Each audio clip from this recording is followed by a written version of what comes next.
Hello, morning. My name is Rupin and I'm a conscious parenting coach. I help people to unlearn the things from their past that they've picked up, the parts of themselves that they identify with. And as they grow, those parts of themselves become less effective, they become less welcome, and sometimes if we've picked up something early and it has sculpted our personality, it can cause a destructive impact and energy in our adult lives. So this is vitally important to everybody's growth and development, that we look at ourselves and we ask ourselves which bits we should keep and which bits we should let be part of the past. I wonder if this is something that you've ever done before. And a lot of people that I speak to are aware of the situations that they've been through, the difficult times that they have had to face, and how that might have sculpted their personality, their identity, and the way they interact with people as an adult. But there's a lot of people who I do come across who are very confident that they had an excellent, perfect, reasonable, healthy childhood that had no negative impacts on them, and therefore that they have nothing to look at to unlearn. So I wanted to spend some time today explaining why everybody certainly has something that they can look back on and that they will have picked up unconsciously and they will have adopted as a part of who they are. It's a guarantee that this is the case. And I understand that some people will have had childhoods that are reasonable, parenting that was great, and that there's no reason to be concerned about the past. It's just that when I explain this to you, it'll make a lot more sense, but we as human beings need to find the things that we can assume are correct. It helps us to navigate the world when there's lots of things that we don't have to process in the moment every single time that we come across them. The more that we can do this, the less decision fatigue we experience, the less that we are interacting with our environment because we are already making assumptions about it. For example, the assumption that's very easy to understand is gravity. We all assume that gravity works all of the time. We assume that we're not going to float away. We assume that if I throw you an orange, that is probably going to make a nice smooth arc and land right in your hands. If we go out on the road in a car, we expect that the car is going to stay planted to the ground. It's stupid. It's a dumb example because it's so obvious. But this is the kind of stuff that your brain just totally takes for granted. You don't have to consider gravity as a possibility. You know that it's a guarantee, and every single thing that you come into contact with is influenced by gravity. It's like a universal law of physics, and it means that you can take that thought subject off your mind. You don't need to worry about it. Now, there's going to be plenty like that, rules, like universal truths that you've adopted from your childhood, from your upbringing, because there's stuff that just is so. It didn't need debate, it didn't need further thought, and so you have made the assumption that this is correct. As we grow, once we start to leave our childhood and we're exposed to more people, that we start to expand our social group. We spend more time in environments with other people, and we connect with people who have different upbringings and different outlooks on the world. What can happen in these instances is that we come face to face with the fact that we have unconsciousness. We might arrive in social situations with people who haven't had our upbringing, with very strong, determined, willful opinions on the way that things could be, should be, have been, are. And when we approach other people with these theories or conclusions, then we may come across people who have very logical, very understandable, but totally opposing viewpoints. And so this can create some healthy discussion, especially when people get to university, maybe when they start to go to a club after school, or when they go into the world of work. These people that we meet open our horizon to understand the world at a deeper perspective than what our family was able to teach us, or what our assumptions were resting upon. So if we can take it deeper in these situations, we're really taking advantage of the fact that somebody else has a different world experience, and that we are absorbing their world experience, or perhaps conflicting with it, but with understanding that of course they're going to have a different view. Of course they're going to have a different world view to you, because they haven't been through what you've been through. They aren't you, and they don't have your conditioning from the different sources. So what are those sources? Where is our conditioning coming from? Now, the scenario that you can imagine where you're coming face to face with somebody, perhaps at university, which is when you really moved out of home, you might be living for the first time by yourself. There isn't that comfort and security of your residence and your tribe. You don't have your tribe behind you anymore. So what are the things that you might find are different, and what are the things that you might have to welcome the discussion so that you can deepen your understanding? So I think a really good place to start is to understand what kinds of conditioning we might have. Now, what I'm really trying to say is that there's different categories of conditioning, and that we get conditioning from different sources. So I'm going to make some notes on the whiteboard. I've got my new pen, it's much thicker and hopefully much darker, so I'm really hoping that you'll be able to see this. But what we're talking about here today is different sources of your conditioning. That looks a lot darker to me, so I'm really happy with that. I hope that's coming out nice and clearly. So this is a different source of conditioning. I'm going to put the first one up here, which is really important.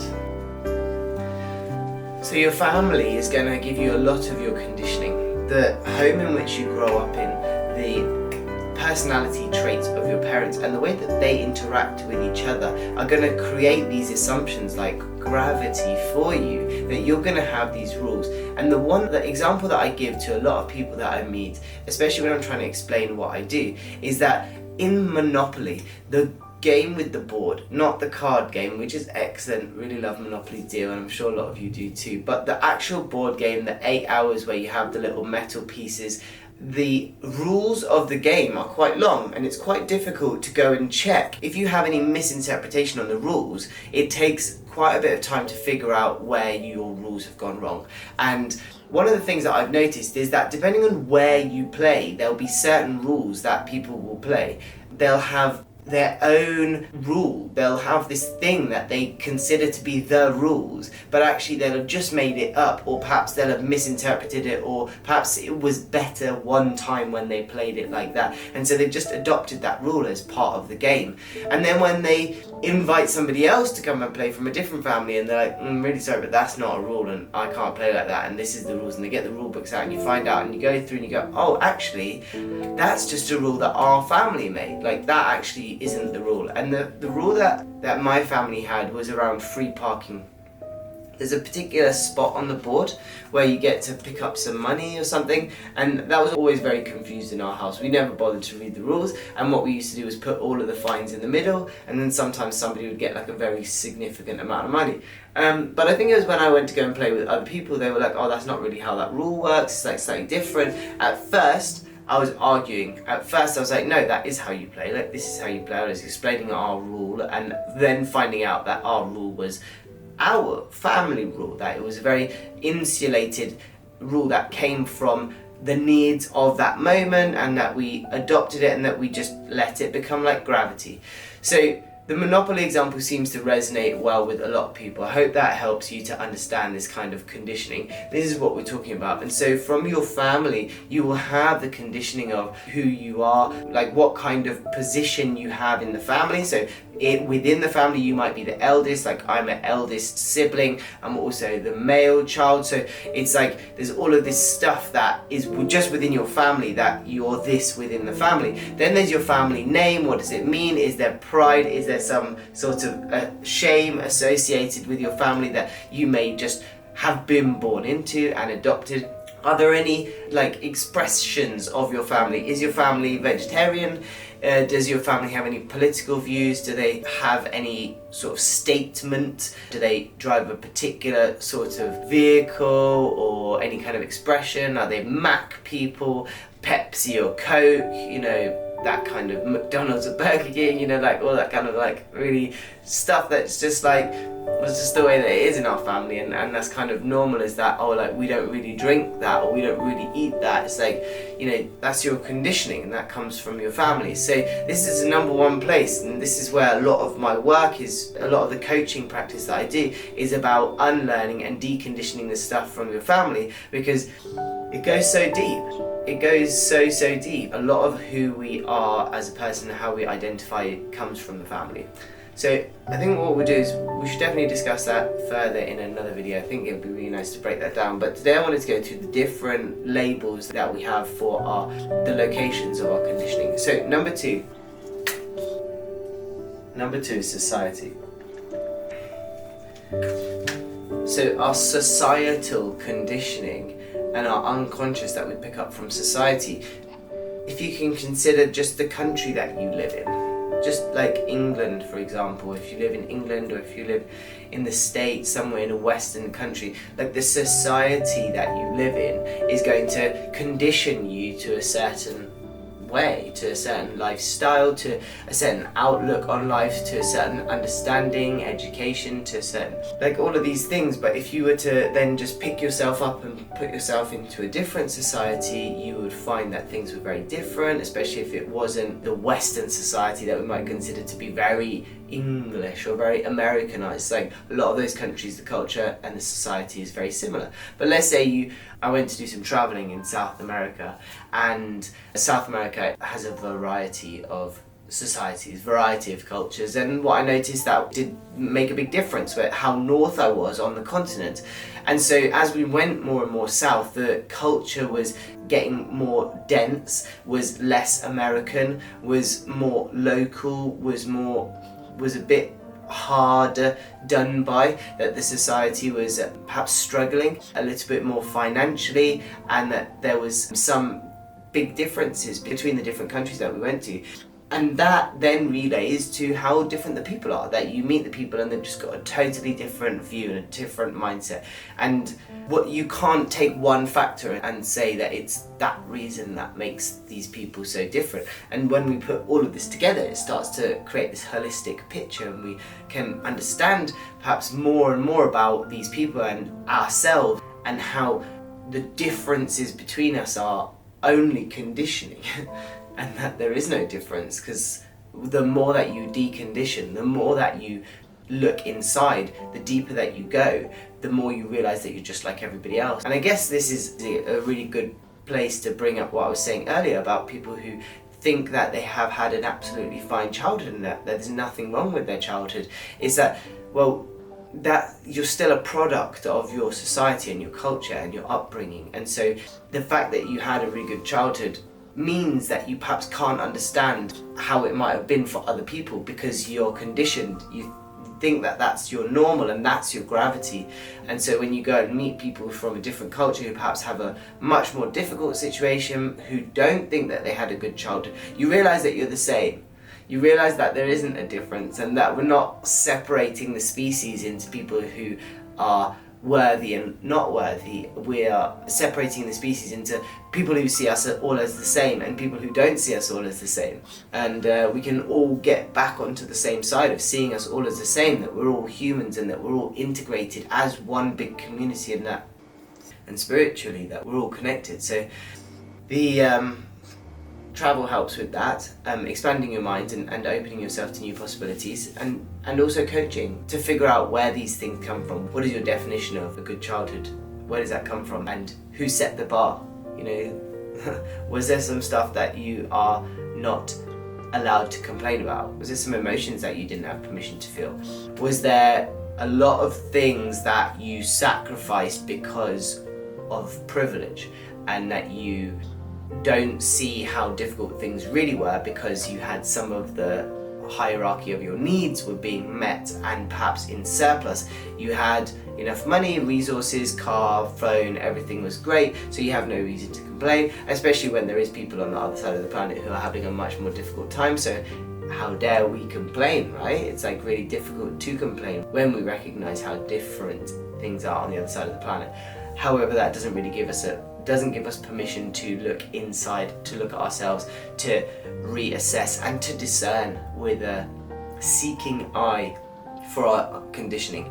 And that's really what I would like everybody who watches this video to go away with, is to look with discernment at your life, to say that there definitely is some conditioning. There always is some conditioning, and hopefully I'm kind of like exploring this well and opening it up so that you can see that there's lots of different ways to look at this. And we've spoken about family and society. We have lots of others that could go in the third one. Well, I think that a really big one is religion. That the religion that we're born into gives us a massive amount of identity, but there's lots of others that would definitely go there. I would say perhaps gender.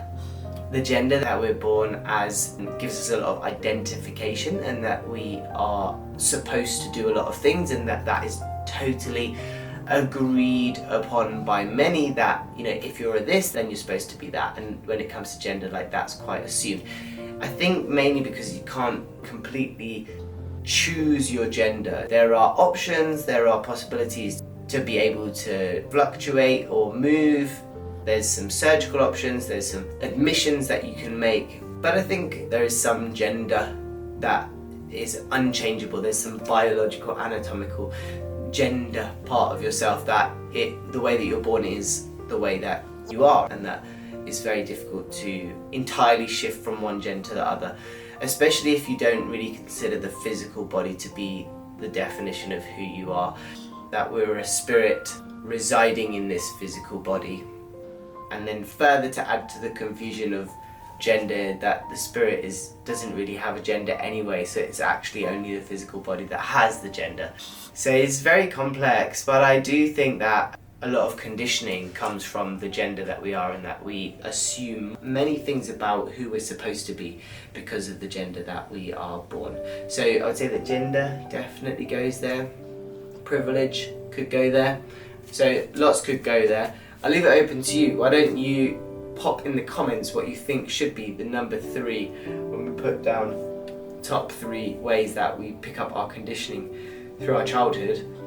I do coaching sessions for any age, any gender, any part of your life. As long as you're an adult, we can do this coaching, and we can start to unlearn all the things that we were picked up through our childhood that are causing a destructive energy and a destructive force in our adult lives.